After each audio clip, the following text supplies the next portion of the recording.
ఆంధ్రప్రదేశ్ రాష్ట్ర ఉప ముఖ్యమంత్రి పవన్ కళ్యాణ్ గారు చేపట్టిన పంచాయతీరాజ్, గ్రామీణాభివృద్ధి, పర్యావరణ, అటవీ శాస్త్ర సాంకేతిక శాఖలపై వరుసగా సమీక్షలు నిర్వహిస్తున్నారు.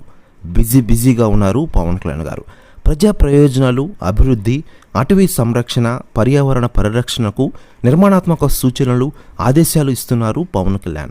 ఈ క్రమంలో స్వచ్ఛంద సంస్థలు, నిపుణులు, వివిధ వర్గాల ప్రజల నుంచి పలు సూచనలు, అభిప్రాయాలు కూడా పవన్ కళ్యాణ్ గారు కార్యాలయానికి అందుతున్నాయి.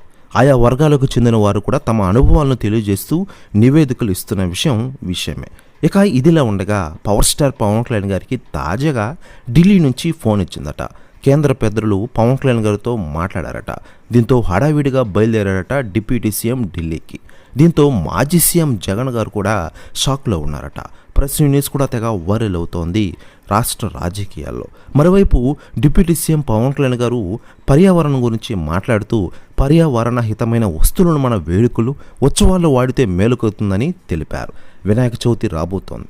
ఈ వేడుకల్లో మట్టి గణపతి ప్రతిమలను పూజిస్తే పర్యావరణానికి ప్రయోజనం కలుగుతుంది. జల కాలుష్యాన్ని అరికట్టవచ్చు. మట్టి గణపతికి పూజలపై ప్రజలకు అవగాహన కల్పించాలి. ఇందులో భాగంగా పిఠాపురం నియోజకవర్గంలో మట్టితో చేసిన వినాయక విగ్రహాలు పూజించేందుకు తగిన ఏర్పాట్లు నిర్ణయించామని తెలిపారు పవన్ కళ్యాణ్ గారు.